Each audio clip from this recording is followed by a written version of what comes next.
할렐루야. 한 주간도 평안하셨습니까? 네. 우리 오늘 말씀처럼 성도 여러분, 우리 하나님께 성도님들 저울에다 단다면 무게가 쫙 올라갈까요? 예? 아니면 하나도 안 올라가서 너무 가벼울까요? 예? 한번 여쭤보았습니다. 어떨까요? 성도 여러분, 한 사람 한 사람 무게를 달았을 적에 저울이 그냥 가만히 있을까요? 아니면 쫙 올라갈까요? 그렇죠? 우리는 믿음의 말씀을 지금 전하고 있는 것입니다. 우리 오늘 말씀이 벨사살이라는 사람 왕을 말씀하고 있습니다. 이 사람의 아버지는 누구예요? 느부갓네살이죠. 그렇습니다. 왜 오늘 이 말씀을 전할까요? 교만이 하늘을 찔렀습니다. 그래서 이들은 정말로 죽었죠. 하나님의 심판으로 죽었습니다. 그래서 오늘 이 말씀이 제가 만들면서도 우리 성도님들한테 너무 강한데 너무 한데 어쩔까 그러다가 할 수 없어갖고 어저께까지 주해서 할 수 없이 말씀을 전하는 것입니다. 오늘 성경에서 하나님의 사람을 저울에 달아보고 무게가 부족해서 실망하시는 이야기가 나옵니다. 하나님은 우리를 무게에다 달아보시고 실망하신다고 합니다. 바벨론 벨사살이라는 왕이 있었다는 것이죠. 이 벨사살은 왕은 큰 제국 바벨론의 통치자였다는 것입니다. 큰 권력을 잡게 되자 하늘을 찌르게 교만을 갖게 되었다는 얘기입니다. 성도 여러분, 제가 이런 말씀을 한다고 해서 오해는 하지 마십시오. 내가 주머니에 10,000원이 있다가 내 주머니에 100,000원이 들어오면 어떻게 될까요? 기쁘죠? 그러면서 내가 못한 것부터 해놓으라고 난리가 나는 거예요. 그렇죠? 우리는 다 그렇습니다.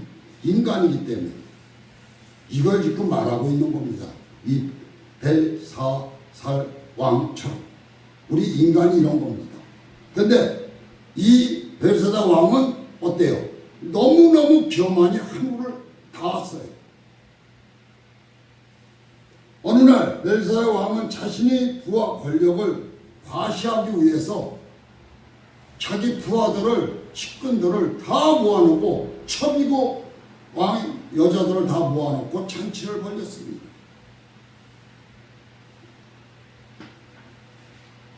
술에 거하게 되자 벨사살은 자기를 더욱 과시하기 위해서 어떻게 했을까요?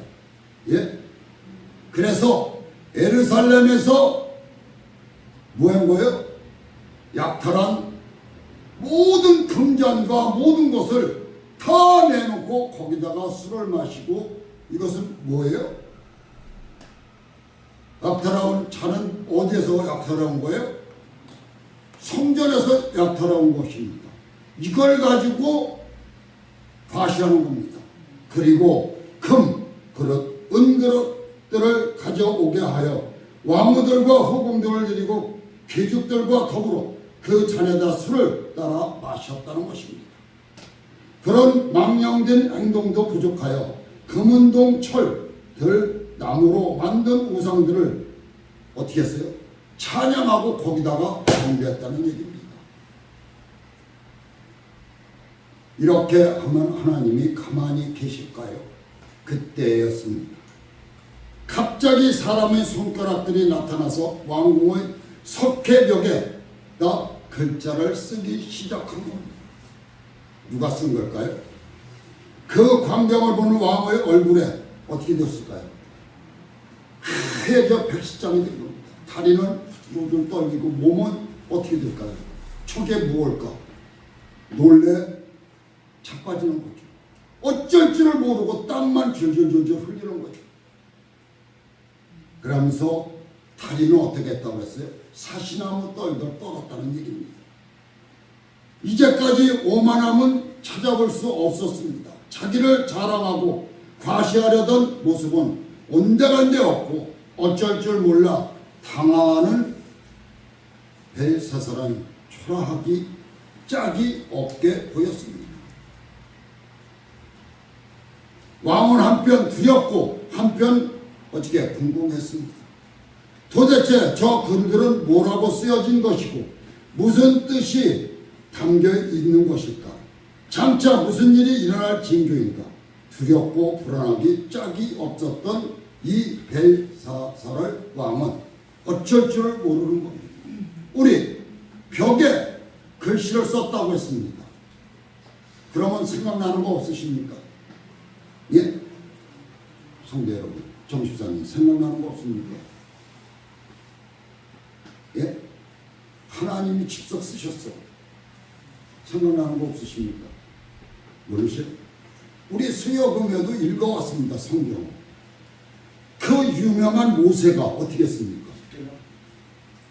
하늘에 하나님의 부르서 모래산에 올라가서 어떻게 했습니까? 거기서 돌에다가 십계명을 받아갖고 내려오지 않습니까? 그 뜻과 비슷한 거 아닙니까? 그렇죠? 그렇습니다. 그래서 바벨론의 모든 지혜자, 점술자, 주술가 불러서 뭐라고 왔으면 아무도 이것을 해석하는 자가 없었다는 얘기입니다.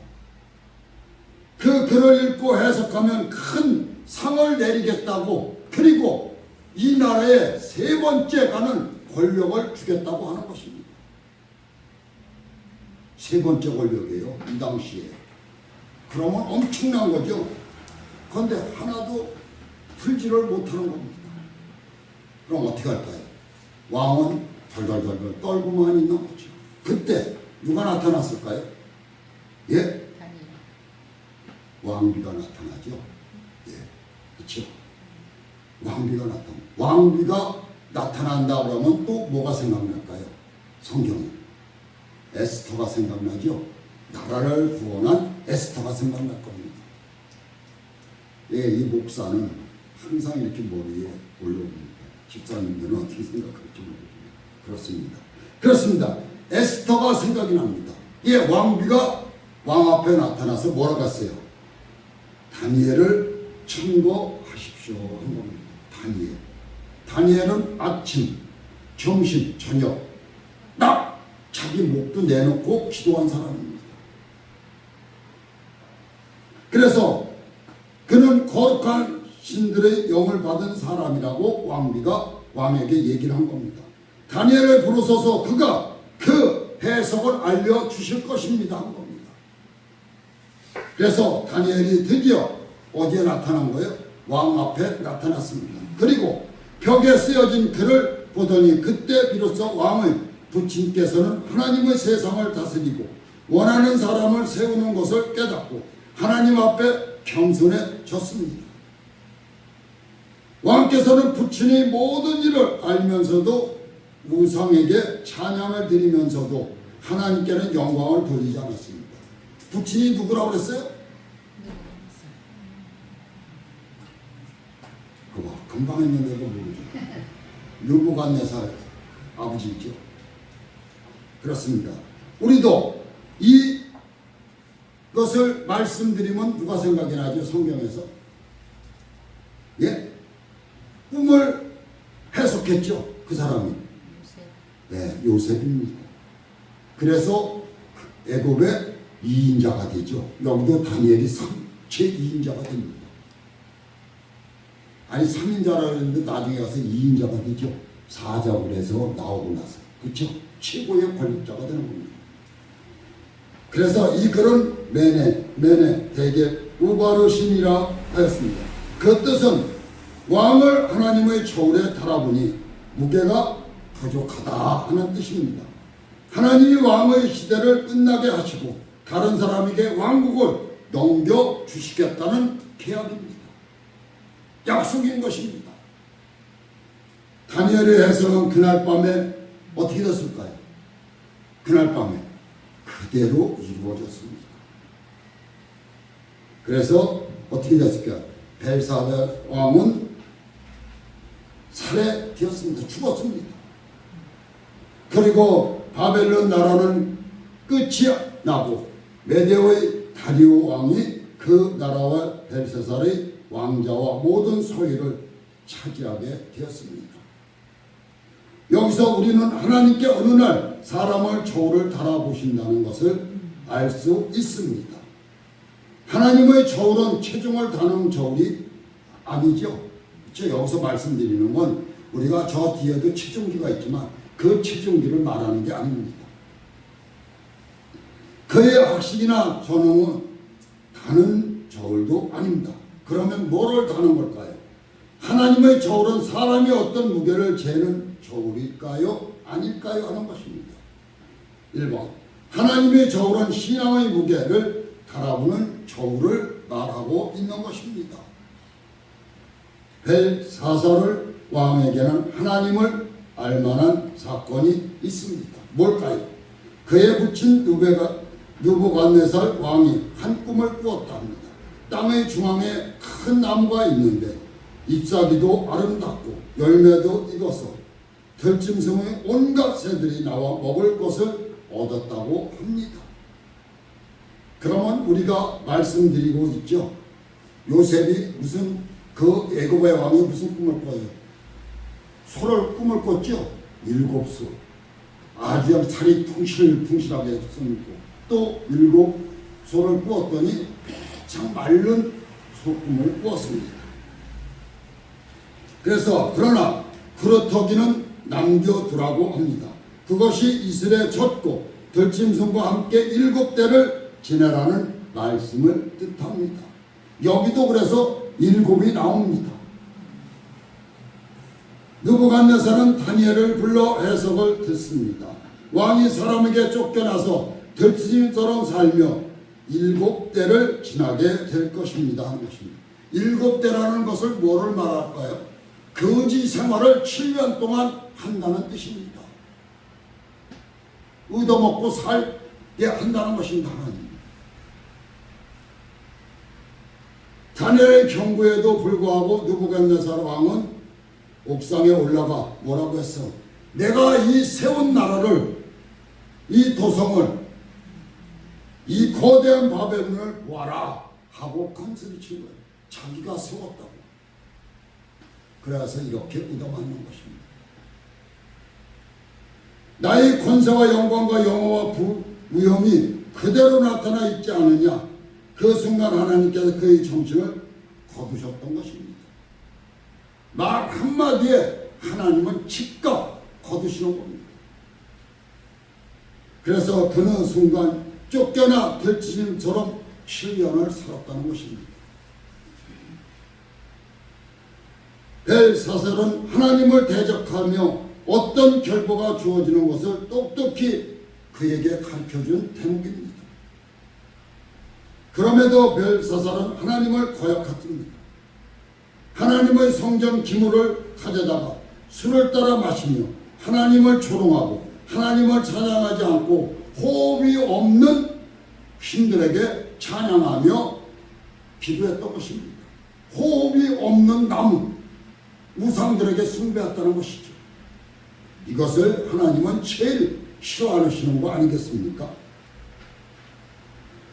벨사살의 하나님의 저울에 달아보니 하나님이 기대하시는 최소한의 무게도 나가지 않았다는 것입니다. 그래서 그의 나라를 나누어 메다와 바사 사람에게 주겠다고 하신 것입니다. 그에게 맡겨주신 왕위를 도로 거두시겠다고 하십니다. 제가 이 말씀을 해야 될까 말아야 될까 작성하면서 많은 고민을 했습니다. 왜 그럴까요? 뭐 때문에 했을까요? 너무 딱딱하고 우리 성도님들한테 이게 맞을까 안 맞을까 많은 생각을 했습니다. 근데 내 자신에다 갖다가 때리는 것 같아갖고 그냥 오늘 말씀을 들고 쓴 겁니다. 왜 그럴까요? 제가 왜 저 같다고 말씀을 드릴까요? 제가 교만했었거든요. 그래서 우리 그런 말 하죠. 내 주먹 믿고 살아라. 그렇죠? 옛날에 그렇죠? 많은 것을 했습니다.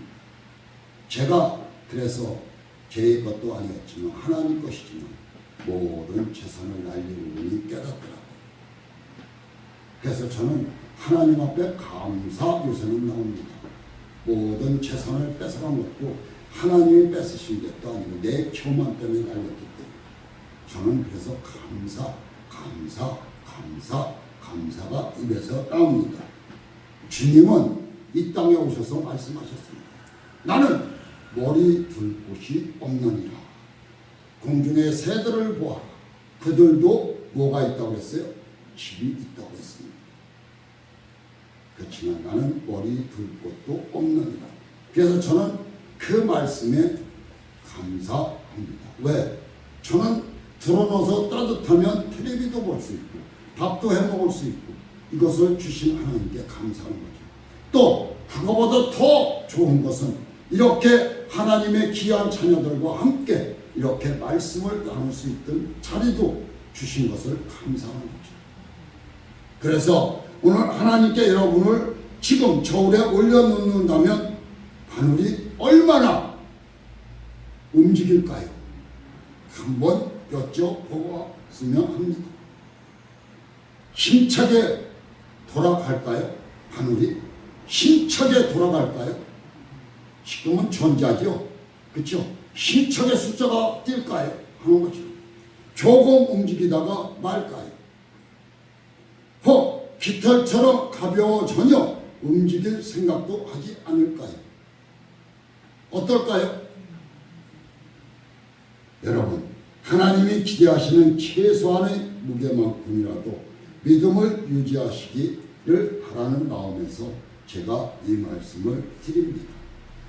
할 수 있다면 하나님도 깜짝 놀라실 만큼 무게가 많이 나갈 수 있도록 하나님을 향한 믿음을 품고 살기를 기도드립니다. 마음을 다하여 하나님께 영광을 돌리고 입술을 거룩하게 사용하고 예배에 최선을 다하며 감사와 찬송의 기쁨을 소유하시기를 진심으로 바라는 마음입니다. 그래서 언제든지 하나님이 여러분 저울에 돌아보실 때 부족함이 없고 전자저울에 숫자가 팍팍팍 뛰는 역사가 일어나시기를 주님의 이름으로 기도하는 바입니다. 좋은 복을 받고 존경에 쓰임받게 되시기를 축원하는 바입니다. 그래서 두 번째, 하나님의 저울은 인격을 달아보는 초울이는 것을 제가 말씀을 드리겠습니다. 우리 성경에 읽어보니까 어때요? 우리 이번에도 금요일 수요일에 읽었더니 어때요? 팔이 못지않은 어때요? 교만한 자가 나오죠. 예후왕이 나옵니다. 그렇죠? 그렇습니다. 발셋 왕은 마음을 겸손하게 낮추지 않았습니다. 자기를 과시하고 스스로 높이려고 안간힘을 썼던 왕들이 성경에 기록되어 있습니다. 우리 그래서 다윗이 하나님이 계속 축복해 주신 것이 무엇일까요? 나중에 자기가 움직이지도 못할 때 자기 아들과 동생들이 어떻게 했습니까? 우리가 늙으면은 우리 할머니들이 어린이를 좋아하죠. 손자들. 왜 그럴까요? 그들이 품어내는 그 어린애들의 힘이 엄청나답니다. 그래서 이 할머니 할아버지들이 젊어진답니다. 그 역할을 한대요. 그래서 다윗 왕이 침상에서 누웠을 적에 어린 아이를 처녀를 데려다가 그를 품으라고 했습니다. 그랬더니 다윗 왕이 뭐라고 했어요? 안 품었죠? 죄를 그만 짓겠다고 했습니다. 그렇습니다. 우리도 이러한 우리 모두가 되셔야 될 줄 믿습니다. 그래서 그의 붙인 느부갓네살 왕의 뜻이 완악하고 교만을 행하다가 정신을 잊어버리고 왕위가 패한 바 되어 쫓겨나 덜진일처럼 되었던 것을 알면서도 마음을 낮추지 않은 이 벨사살의 마음, 왕 어떻습니까? 우리는 눈으로 보고도 깨닫지를 못하는 것입니다. 도리어 하늘의 주제보다 자신을 높였습니다. 교만이 하늘을 찔렀다는 얘기입니다. 그러면 우리 성도님들한테 제가 숙제를 하나 내드릴까요? 예? 꿈이에요. 숙제를 하나 내드릴까요? 되겠습니까? 제가 새벽 2시, 3시 됐습니다. 꿈을 꿨더니 성전에 물이 이만큼 찼어요. 이만큼 찼어요. 이만큼. 근데 아주 그 물이 이렇게 차면 좀 지저분해야 되잖아요. 아주 생수예요. 그래서 우리 사모하고 이걸 퍼내야지 물이 들어왔네. 그러고 퍼내지도 못하고 그냥 꿈을 깼습니다. 꿈을 깼어요. 그리고는 그날 아침에 밥을 먹으려고 아침 식사를 하려고 내가 밥을 두다가 밥사발이 올려놨는데 손이 내가 좀 저기 했나 봐요. 내려가 떨어졌는데 팍 깨지더라고요. 해석. 다음 주일날 내가 이 해석을 한 사람 한 사람 물어볼 것입니다. 무슨 뜻이냐. 근데 인터넷으로 보면 안 돼요. 거기에는 뭐 엄청 인터넷으로 보면 성경적인 말로는 엄청나게 좋은 꿈이에요. 아셨어요? 근데 저는 왜 이것을 우리 성도님들한테 문제를 냈을까요? 예? 성도님들이 풀어보라고 문제를 낸 겁니다. 뭘로? 하나님 말씀을 읽으셨으니까.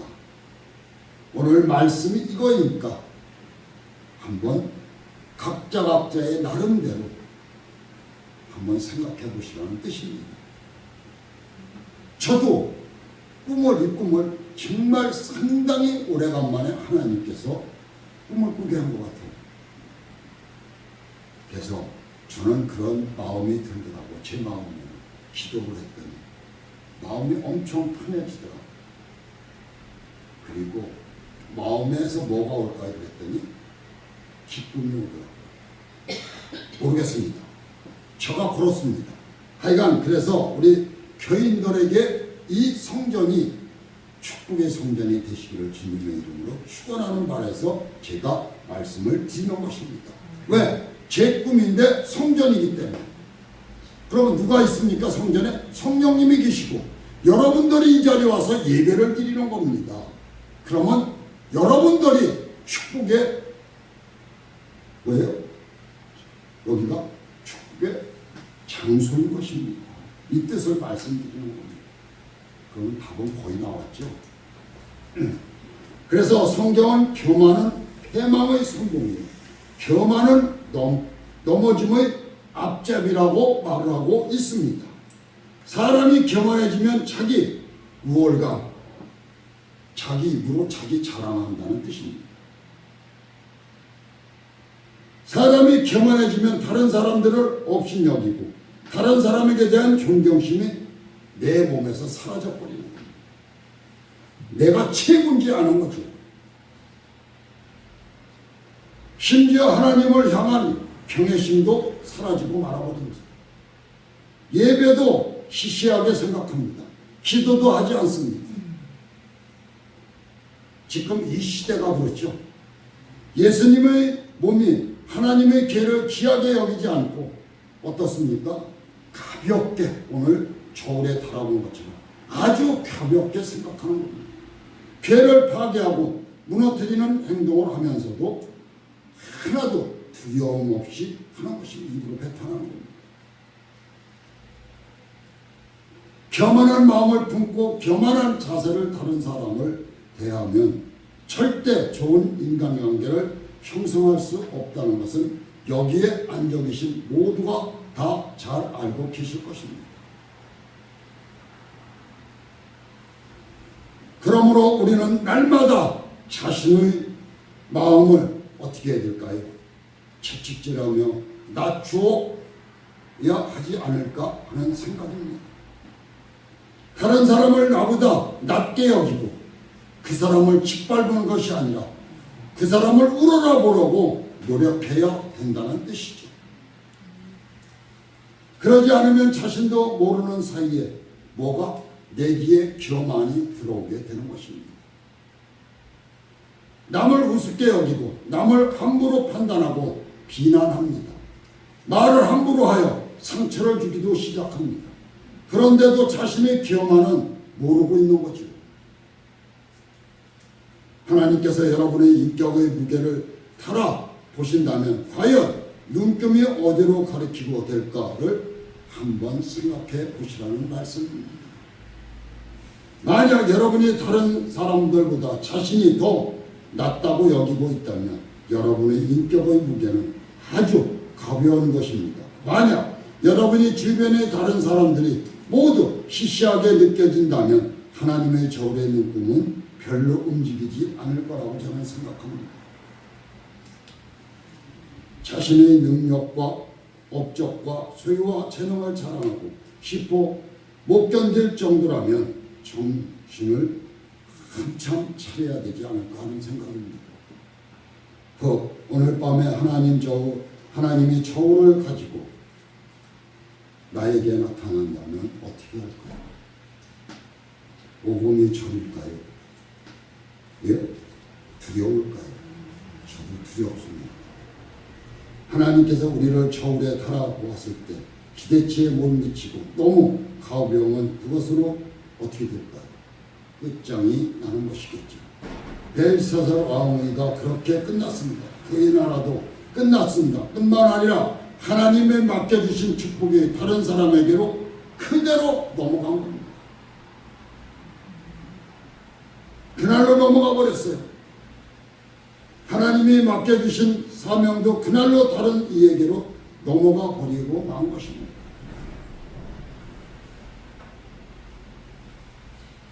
우리 뭐를 하다가 저 사람이 나하고 저기에서 친해서 저 사람이 저 사람에게 말을 했어요. 그렇죠? 그럴 수 있죠. 그런데 나하고 친한데 저 사람도 저렇게 해? 우리는 이렇게 말하죠. 그렇죠? 그러고 그 사람을 학대하죠. 안 본다고. 우리는 이렇게 판단합니다. 그 사람은 왜 그랬을까를 먼저 생각을 해봐야 되지 않을까 하는 생각을 가져야 되지 않을까 합니다. 그래서 하나님께 여러분께 기대하시는 그 무엇이 있기 때문일까요? 따라서 하나님이 보시기에 아니다 싶으면 하룻밤이면 결론이 난다는 뜻입니다.